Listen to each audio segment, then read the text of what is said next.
Downtown lit up. Protesters in Los Angeles met with an enormous show of force.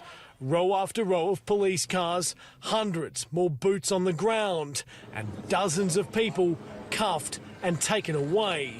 But demonstrators are undeterred. Hello, I'm Linton Besser. Welcome to Media Watch. And on the streets of Los Angeles, Americans have squared off against their own government after federal officials raided car washes and hardware stores on the hunt for the undocumented workforce that has long underpinned the American economy. Agents on scene were unauthorized to answer our questions for TV. You know those guys? Yeah. What are they like? For 2 years they're here working. They're good people. Prompting rolling protests across the City of Angels, with peaceful marches riven by eruptions of anarchy, which were seized upon by riot police and the National Guard as reason to fire off flashbangs, tear gas and rubber bullets, with some reporters caught in the crossfire and others lined up in the crosshairs. How rapidly deteriorated, the LAPD moving in on horseback, firing rubber bullets at protesters, moving them on through the heart of LA. You just shut the You okay? The shooting of Nine News' Lauren Tomasi is now the subject of a police investigation, while the ABC's correspondent, Lauren Day, was caught in a fog of tear gas and her camera operator was giving thanks for the wonders of Kevlar. Our cameraman is shot in the chest with a non-lethal bullet. Thankfully, he's not injured.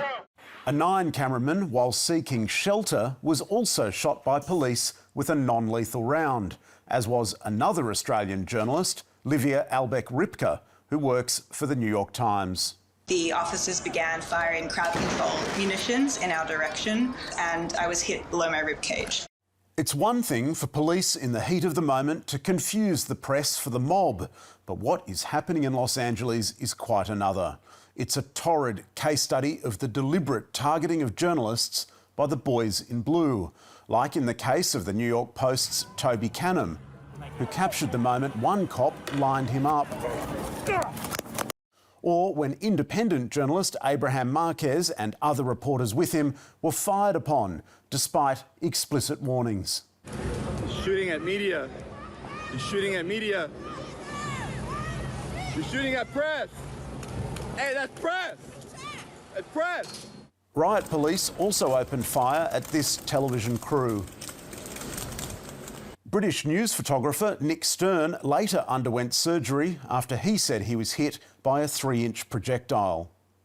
This zeroing in on the press has prompted loud objections by pro-democracy institutions against the deliberate targeting of journalists. Protests have now spread to every state of America, while on the other side, joining the cops and the National Guard, are US Marines, who are principally trained not to serve and protect, but as weapons of war. And if anyone wonders why a militarised law enforcement has seen fit to escalate its attacks on the press, here's the man from whom they've been taking notes. The fake news, ladies and gentlemen, look at them all. Oh, what I have to put up with. Fake news. A commander-in-chief rallying his forces against people carrying pencils and notepads and microphones. It begs the question, at what point must Washington bid farewell to the beacon of liberty it claims to shine upon the world? It's a question becoming more urgent by the day as we turn now to Vladimir Putin's bloody invasion of Ukraine and Kyiv's most audacious counterpunch yet.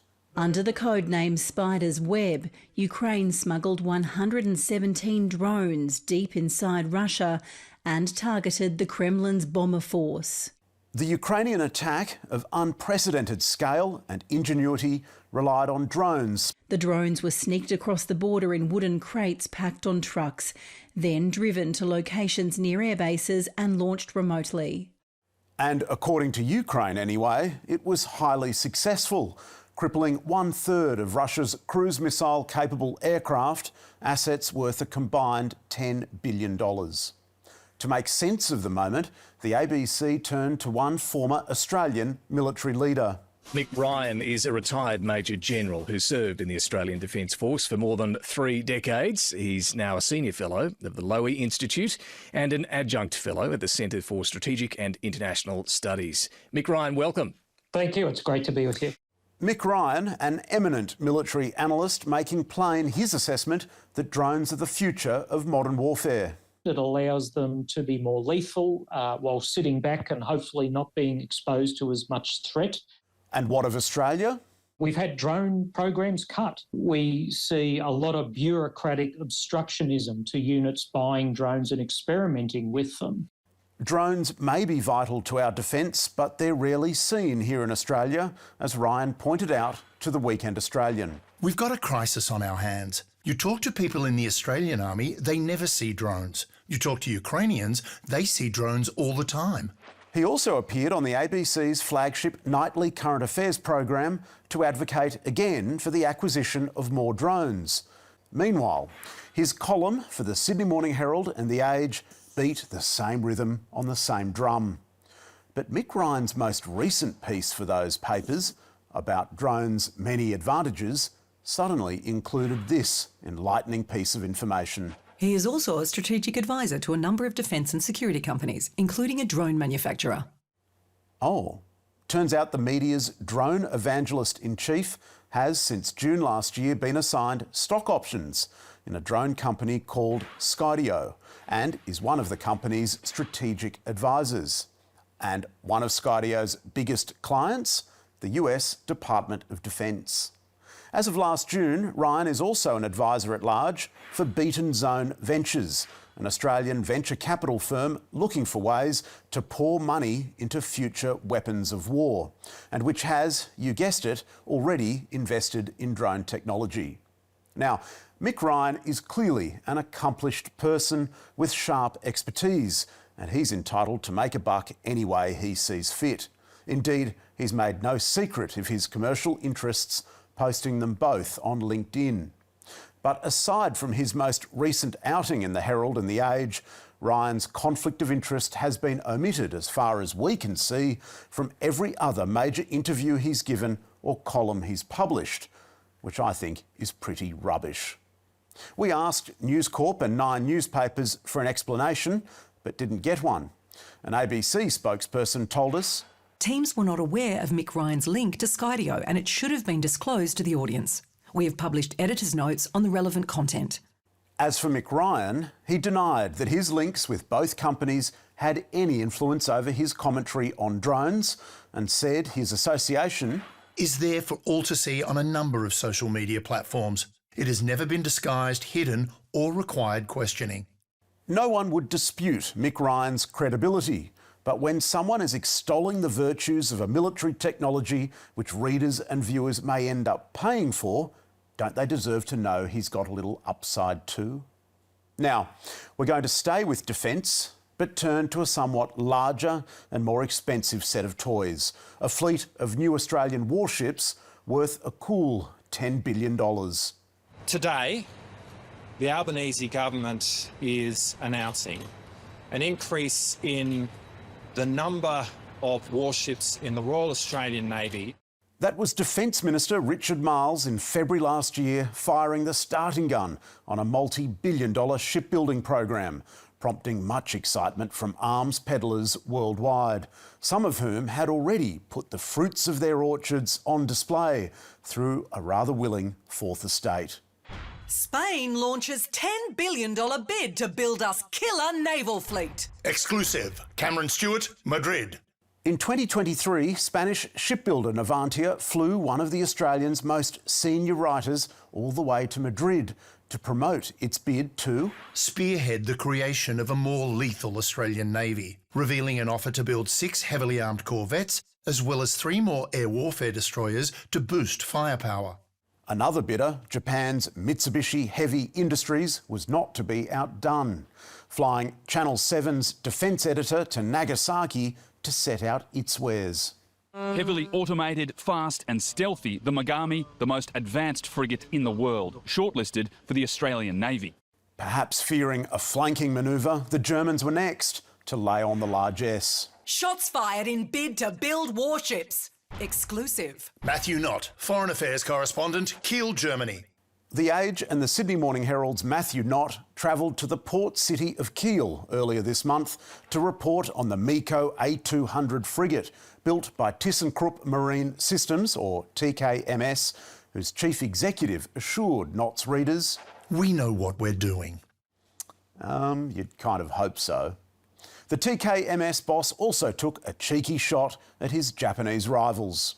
"I know our competitors. They have never exported in the past." In all of these cases, each media house published the all-important disclosure, some in more prominent fashion than others perhaps, that their reporters had been subjected to what I'm sure were terribly uncomfortable press junkets. Matthew Knott visited Germany, courtesy of TKMS. Navantia Director of Technology told The Australian in an interview in Madrid during a visit hosted by Navantia. 7 News, a guest of shipbuilder Mitsubishi in Japan. This is how the arms business is done. In the hunt for eye-watering sums of taxpayer money, the merchants of war shower news organisations and others with business-class hospitality because, well, chicken feed. Meanwhile, Australian journalists, forever blocked by defence bureaucracy addicted to secrecy, must cosy up to military contractors for even basic information. But this news ecosystem, which revolves as it does around generous hospitality, poses a wee problem for somewhere like the Australian Broadcasting Corporation, which has strict rules governing such jollies. So, as the global competition for the frigates contract heated up, how has the ABC covered the story? That responsibility has fallen on the shoulders of defence correspondent Andrew Green, who, since February last year, has filed repeated updates on the warship program, including interest from South Korea, the emergence of key frontrunners, and last December, a report from Tokyo of Japan's bid taking shape. Officials in Tokyo have told the ABC their product is faster, more durable and better suited to operating alongside the US Navy. Here's defence correspondent Andrew Green.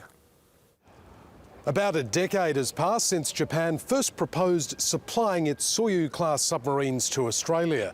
But hold on, if the ABC frowns upon its staff accepting such junkets, how did Andrew Green get to Japan? Andrew Green travelled to Tokyo as a guest of the Foreign Press Centre, Japan. The privately funded non-profit paid for Green's travel and helped arrange access to some of the country's top defence officials, which helped Green score another scoop earlier this year. This is Andrew Green in Tokyo reporting for AM. And the Foreign Press Centre Japan hosted Andrew in Tokyo. Then, last week, listeners of AM's sister program, The World Today, heard Andrew Green filing another overseas report, this one from Germany. Across northern Germany, shipyards are at capacity as military orders ramp up. Rising global strategic tensions mean business is booming. Yes, he was on the ground at the same TKMS press event as The Age and the Herald's Matthew Knott, with the same quotes from the company's boss. We know what we're doing. I know our competitors, they never have been exported in the past. And this is how Green's report concluded. Listen closely for the disclosure. Andrew Green reporting. Not a dicky bird. And why not?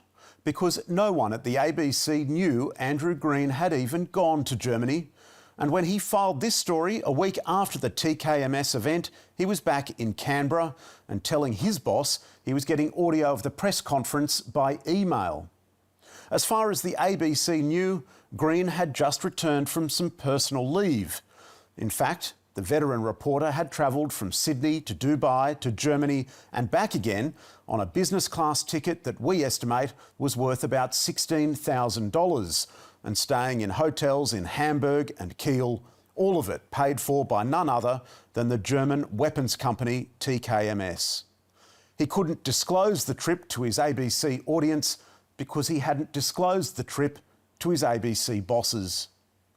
After we sent questions to the ABC, Andrew Green's World Today story was quickly scrubbed from the ABC's website. Andrew Green did not comment, and a spokesperson for the broadcaster said it had opened an investigation into what it described as serious allegations, adding, "The ABC has rigorous editorial policies, and any such behaviour, if proven, would be unacceptable and could constitute misconduct." And why does the ABC take the receipt of gratuities like this so seriously? It's because the survival of the institution hinges on public trust, and it cannot allow even a perception of untoward influence to creep into its reporting. So while Andrew Green might have a long history as a newsbreaker, he's now been brought undone by weakness before temptation. It's a cautionary, if shabby, tale of the risk every journalist takes in flirting with the generosities of a ruthless corporate sector. And that's all from us tonight. Be sure to check us out on ABC iView as well as X, YouTube and Facebook. You can find full statements on our website. And don't forget to send us your tips. I'll see you next week.